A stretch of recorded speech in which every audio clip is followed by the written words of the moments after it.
Bonsoir Rudy. Bonsoir Julien. On va parler football pour commencer.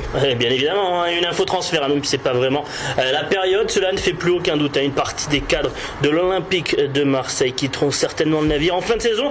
Parmi eux, Steve Mandanda, on parle de lui notamment au Barça. Du coup, pour le remplacer, l'OM se serait renseigné sur Guillermo Ochoa, l'international mexicain porté d'Ajaccio, intéresserait particulièrement José Anigo qui se serait renseigné sur le joueur en cas d'échec sur ce dossier. Il penserait aussi à Stéphane Ruffier, l'international français qui joue à Saint-Etienne. Mais bon, avant de se poser toutes ces questions de mercato, il y a quand même une saison à terminer. Ce week-end se joue le retour du match le plus attendu de l'année, le Classico, l'OM qui se déplace à Paris. Et il paraît que les Marseillais monteront à la capitale avec un plan spécial.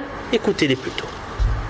On leur réserve une petite surprise quand même. On verra durant la semaine. La pression, je pense, va monter durant la semaine. Et ouais, c'est sûr que c'est mon premier Classico. Et je sais qu'il y a beaucoup d'attentes après ce match. Donc ça va être un bon match. On verra comment ça va se passer. On sait que c'est un match archi important pour nous, comptablement.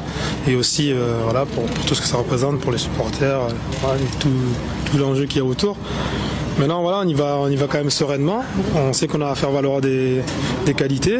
Nous, on ne doute pas de nous. On sait que sur ce match-là, tout est possible. Mais en tout cas, on est en train de mettre les ingrédients pour faire une bonne surprise. Voilà, la bonne surprise. On l'attend. Par contre, il y a une mauvaise surprise pour l'Olympique de Marseille. C'est que Edinson Cavani sera bel et bien prêt. Il était blessé. Il est de retour, Cavani, pour défier l'OM le week-end prochain. Et ça, c'est pas forcément la meilleure des nouvelles pour les Olympiens. Oui, forcément. Fallait qu'ils reviennent sur ce match. Et voilà. Ça promet. Du tennis avec l'Open 13 qui se terminait ce week-end. On fait un petit retour dessus. Oui, avec la victoire d'Ernest Gulbis. Mais ça, nous en parlions hier. Aujourd'hui, l'heure est au bilan. Il faut dire que ça a râlé puisqu'à quelques jours du départ, 4 des 5 têtes d'affiche avaient déclaré forfait, mais chose à laquelle on n'avait pas pensé. Cela va peut-être permettre d'avoir un meilleur plateau l'an prochain, comme nous l'explique l'organisateur.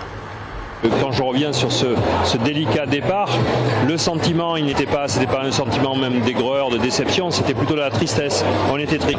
Donc, on se disait de notre côté, on va faire des bénéfices qui seront plus intéressants puisqu'on économise de l'argent. Mais au contraire, on veut le réinvestir tout de suite pour l'année prochaine.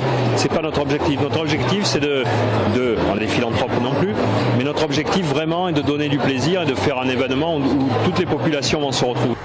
Et on termine avec du volleyball, Rudy. Et ça sent le roussi pour le Mavuc. Le club montpelliérain s'est encore incliné le week-end dernier. C'était à Saint-Nazaire. Et du coup, les hommes de Philippe Blin sont 13e et avant-dernier du championnat professionnel de volley. Une situation qui ne plaît pas du tout à Loulou Nicolin, principal actionnaire du club, qui a menacé de se retirer si la barre n'était pas vite redressée.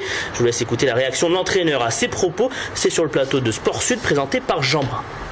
Je comprends que Louis Nicolin il nous soutient et puis est un sponsor. C'est vrai qu'il a des exigences, lui aussi. Il est un peu comme nous. Il voudrait qu'on soit à une autre place que celle qu'on est. On a les mêmes envies, les mêmes exigences.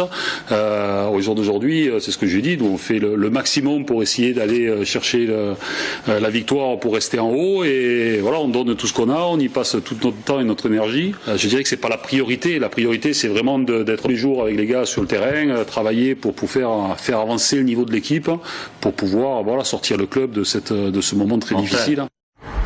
Merci Rudy. Je vous en prie Julien.